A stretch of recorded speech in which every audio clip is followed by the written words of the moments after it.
1. Make up a story. You'll have to accept that at some point, someone is going to want to know where you came from, or what you are doing. You're probably going to need to do some thinking about this. Think of something reasonable and realistic, but don't say you ran away.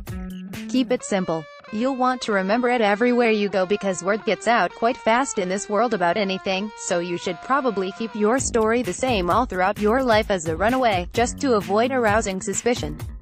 Avoid inconsistencies by thinking out the details ahead of time. If you are really serious about running away permanently, change your name. Have fun with it, but don't choose anything too wacky. But think about it, something common would probably be best because it'll be harder to remember, and your main aim is not to become too well known. 2. Live near large grocery stores or candy stores. These places will usually have food samples open to the public which you can snack on, though make sure you take a cart with you and try to look like you have a purpose, don't hang around.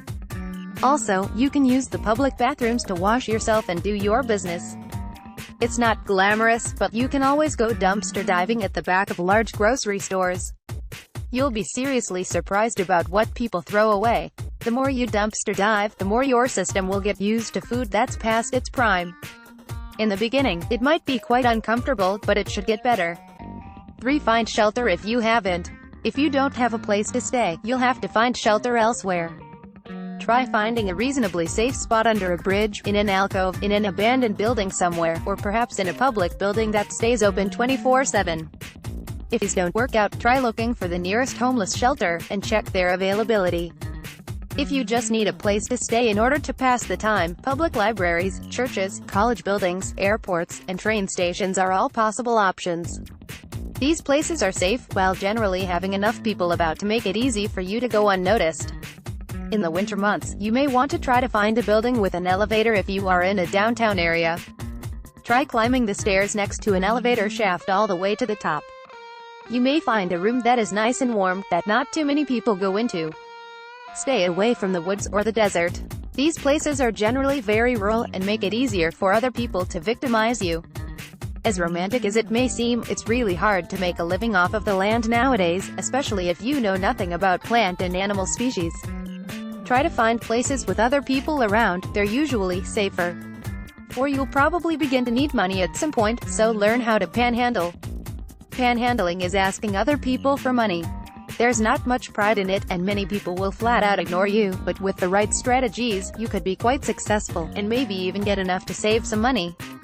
Choose the right location. Find a busy place where people walk, such as outside a mall area, a convenience store, or a place where people come out with change. Ask patrons for money after they come out of the store, not before. Alternatively, ask drivers for money on a busy intersection. Make sure you're on the left side of the car, where the driver's side is. Smile, and ask people for change politely and softly. You won't get very much money if you look mean or frustrated or unhappy. When someone does give you money, thank them with a smile and a friendly remark. 5. Don't use the foreign accent ploy. Some people find faking a foreign accent tempting, but this is typically a bad idea. A foreign accent draws attention to yourself. People will want to know more about you and your culture, when you should really be trying to be as invisible as possible. Moreover, faking an accent is extremely difficult. It doesn't matter how good you think your foreign accent is, it matters how much everyone else does. 6. Maintain yourself. This part is by far the hardest, particularly maintaining a healthy diet and a good hygiene. Hospitals are known to keep exceptionally clean restrooms, and offer good privacy. Here are some other tips that you can use to keep your hygiene high even if your spirits are low. Use bathrooms in big grocery stores. There's not much privacy, but there's very little foot traffic. Think about it, how often do you use the restroom in a grocery store? You'll probably be able to give yourself a nice little hand bath here and use some of the free soap provided. Use generic sex lube for shaving and straightening out hair. It sounds weird, but it works. Put a dab of lube on your skin and work it in gently with a bit of water. Shave up, being careful to wash the razor out immediately. If you need to straighten or tame your hair in the morning, a little bit works wonders, and it doesn't look noticeable afterwards. Shower at public swimming pools, as well as colleges and universities. If you pretend to be a student, colleges often won't ask you to show your ID. This won't work all the time, but it's worth a try, especially if you trick a regular into believing you belong there. 7. Decide what happens when you run out of food. Come up with a plan, and if you run out of suitable options, consider returning home, or if you're really true about running away, try to start a new life.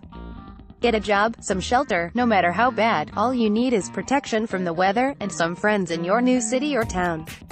8. Control any desperation productively. When you're down on your luck and you have nowhere else to turn, you can begin to feel pretty desperate. Try to control that emotion instead of letting it push you to do rash things. Get some good food into your stomach, even if it means spending every penny you have. Take a deep breath, even if it feels like wasting time.